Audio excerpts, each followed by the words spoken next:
Good evening from the mouth of the Severn River. I'm Ashley Love from T2P TV. Joining me from behind the camera, our producer, Bruce Nairn. Tonight is J World Thursday Night Racing, and we have Channing Houston joining us. I'm really happy to be out on a powerboat observing the Thursday nights.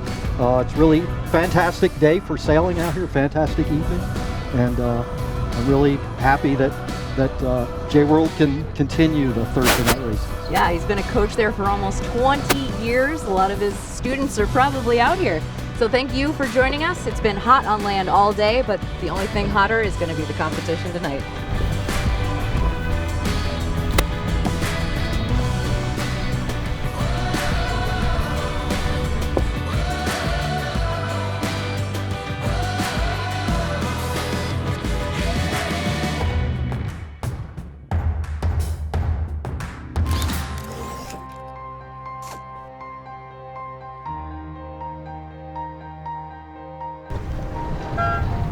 In series number 2, the J80s have the first start, and Daniel Wittig aboard 1313 Turbo Sloth is leading the series overall so far. Nice safe start, 3 down from the boat.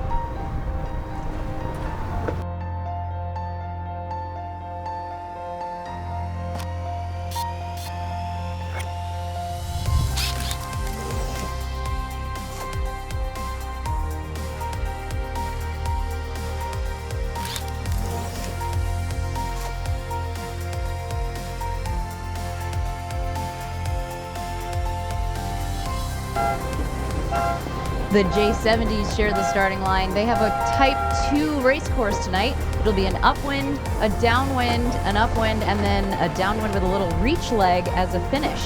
Very different for Thursday nights, but they're mixing it up to save daylight.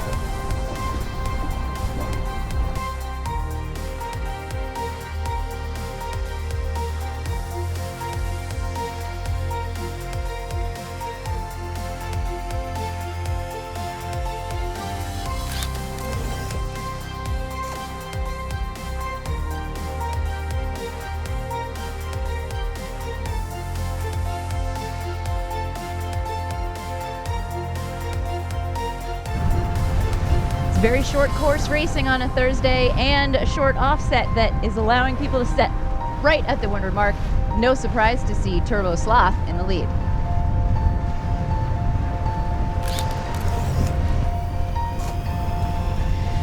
Making the left side work. It's 3-8-5.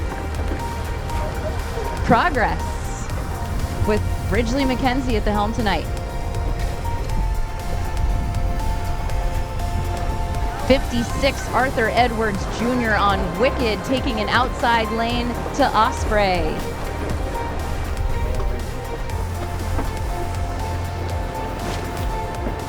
J70s tend to sail with 4, but sometimes they have 5 on board. Tonight, with the breeze, it would allow for any configuration, maybe even 3. So Channing, you've been teaching on these boats on the J80s, right? Is that the platform that you guys use? Yes, I think that's the only boats that J World Annapolis has these days. They're perfect for teaching, right? Yeah, they're really fantastic boats. They're very stable. They're not going to capsize any kind of condition we'll go sailing in, but they're pretty sporty. Yeah, so you're definitely going to have a lot of fun if you go and take a lesson. They heel over, but they don't capsize, and if you put a spinnaker up in enough breeze, they can start planing. Awesome. What's the biggest difference between symmetrical sailing and asymmetrical sailing? It's a little technical, but an asymmetrical boat can get downwind faster when it sails not directly at its destination. It sort of zigs and zags. Right, and sometimes on the 70, they've come up with this mode that they get into, where if they're carrying at least 5 to 7 knots of boat speed, they'll actually go wing on wing and put the main on one side and the spinnaker on the other. I don't think the 80s are doing that. I don't think I've ever been told wing on wing is really good on an 80, but in a pinch, tactical things, going wing on wing can work. Right, to get a little starboard advantage for just a hot second going I've done that in a 70, and it paid off. Oh yeah, I was afraid somebody was going to protest me, but they didn't.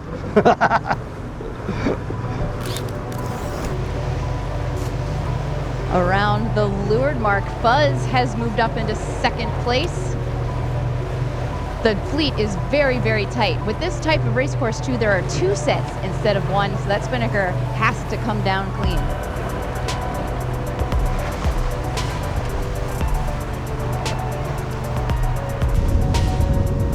The J70s do their second windward leg, and the J80s are on their second downwind. It's almost finish time for them.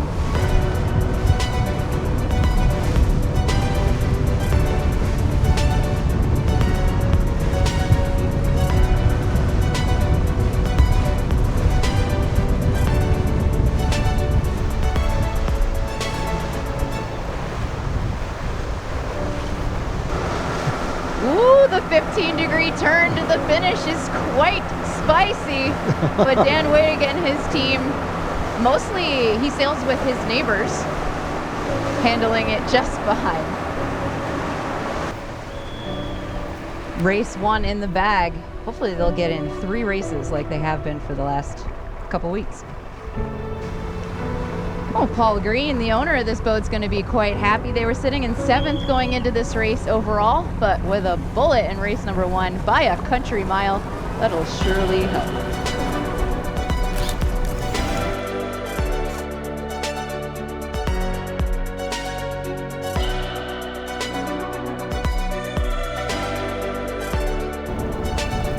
We've moved down to the symmetrical course, and the J24s are out in force tonight.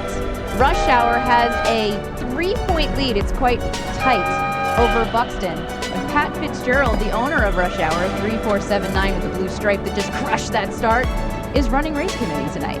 So his daughter Kelly is driving.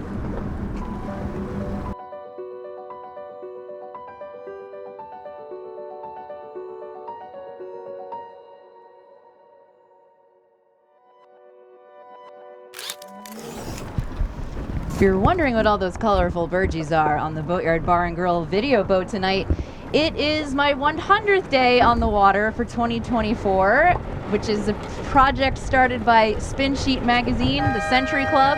I've been in it for 10 straight years. This is year 11. Really stoked to celebrate it with y'all.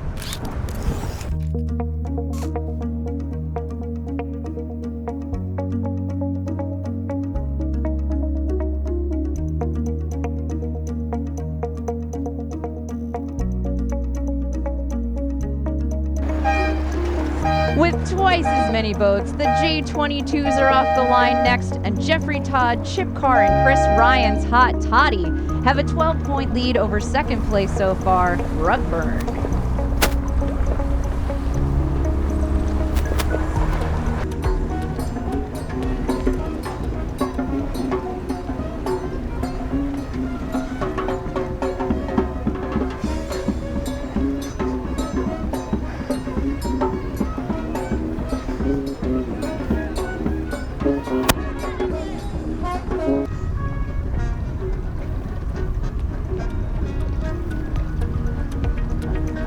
The J24s head downwind.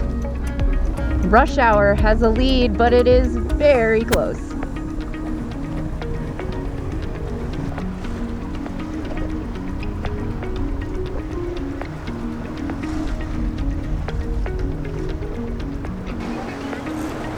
But what is this? There is a lead change. Buxton, Peter Rich, who has a 3-point gap to make up on Rush Hour, rounds in first. Mike Coe made sure no one had inside overlap on that rounding. And 556 is in a tight third place.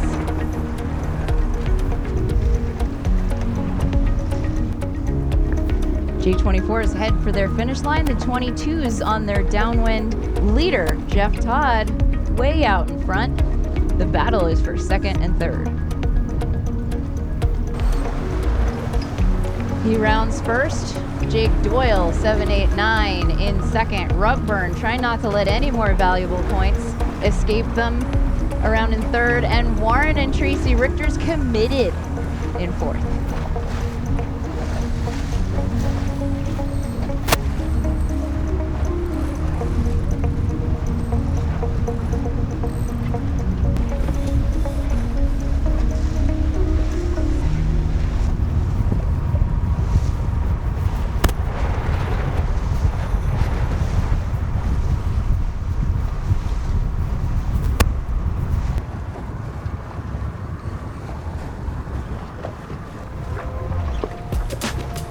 Mike Comar and Ray Wolf aboard probably helped Jake out quite a bit.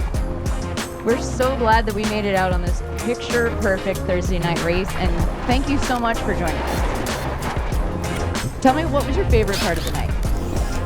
I think the weather was fantastic to see all the 4 fleets of boats and to be hosted by you, Ashley. Awesome. We're glad to have you. For T2B TV, I'm Ashley Love.